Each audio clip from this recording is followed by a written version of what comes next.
Hello guys! Magandang araw po sa inyong lahat! Andito na naman ako sa harap ninyo para magbigay na naman ng isang impormasyon na baka hindi nyo pa nalalaman. Pero bago ko simulan, humihiling lang po ako ng kaunting pabor na i-subscribe ang maliit na channel na Ate Estela ninyo. Guys, huwag na tayong paligoy-ligoy pa. Simulan na natin ang ating topic ngayon. Ang topic natin ngayon ay nanggaling sa ating isang subscriber. So narito po ang kanyang katanungan. Madam, itanong ko lang kung ano ang mas pipiliin ng babae, ang matabang ari o mahaba? Curious lang po, sana mapansin nyo ang aking tanong. Guys, ang kanyang tanong po ay kung ano po ba ang pipiliin ng babae, ang mataba ba na manoy o mahaba na manoy? So, ayon sa mga preferensya ng mga babae, pagdating sa laki at hugis ng ari ng lalaki ay iba-iba at depende sa individual.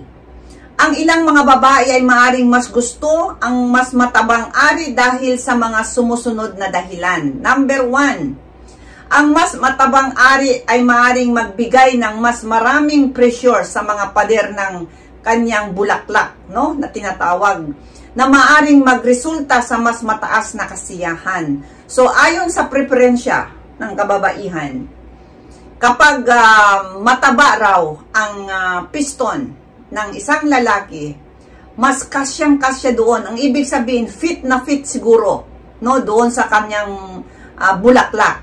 Na ang ibig sabihin, na magresulta ito sa mas mataas na kasiyahan.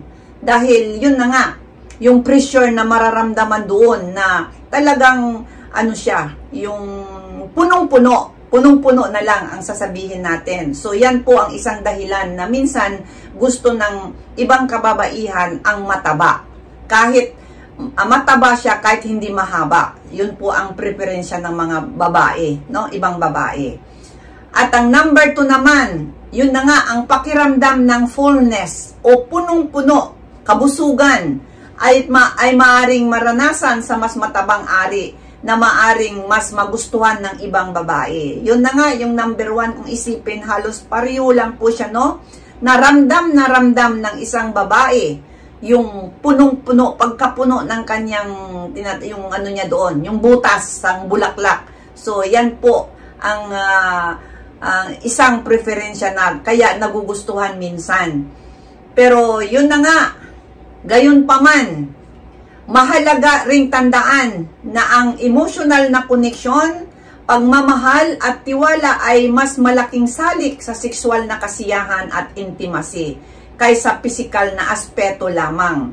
Ang bawat babae ay may kanya-kanyang kagustuhan at hindi lahat na pari-pareho ang pananaw sa bagay na ito. So ang ibig sabihin, hindi po ibig sabihin dahil mas mataba o mas mahaba, kahit hindi po ito pinipili ng isang babae, ngunit sa aking pagkakaalam, kapag nandoon yung emotional na koneksyon, nagmamahalan kayo at yung tiwala, no, ay hindi po matutumbasan doon sa laki o sa taba ng piston ng lalaki, ng partner, kundi yun na nga sinasabi ko na kapag nandoon yung pagmamahal, nagmamahalan kayo, hindi po yun binabasihan na ang laki o haba o taba ng piston ng lalaki. Yun po ang pinaka tawag dito, ang pinakamahalaga, yun na nga. Dahil ang lahat na babae ay hindi po pari-pariho. Meron po silang mga kanya-kanyang kagustuhan dahil hindi po lahat na kababaihan din ay pariho ang sukat ng butas ng bulaklak. Meron pong pinanganak na maliit. So, pag malaki po, mas masasaktan siya. So, depende po yan sa individual. Depende po yan sa babae kung ano yung gusto niya o ano yung karapat-dapat para sa kanya. So, pero yun na nga, dahil tinanong ng isang subscriber natin, sinagot lamang natin po at sinaliksik ko po. Yun na nga ang ayon sa mga preferensya ng mga ibang mga babae pagdating sa laki at hugis ng ari ng babae, no? Pero guys, para sa aking opinion, sariling opinion ko lang po ito, para sa akin, pinakamahalaga, hindi po mahalaga sa akin ang sukat, kundi ang performance ng lalaki. Yun po ang aking mas pipiliin kaysa laki ng piston, sa laki ni Manoy. Kung ano po ang kanyang pang-uugali o performance kapag nasa labanan na. So yan po, mas pipiliin ko po yung yung magandang performance kaysa laki ng piston ni Mister. So yan po ay para sa aking opinion lamang.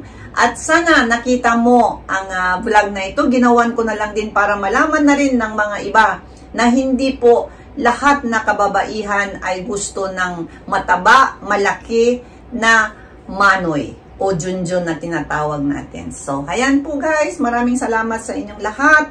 At wag po sana kayong magsawang manood sa maliit na channel ni Ate Estela ninyo. At doon sa hindi pa nakapag-subscribe, humiling lang po ako ng kaunting pabor na i-subscribe ang maliit na channel ni Ate Estela ninyo. Maraming salamat. Bye-bye!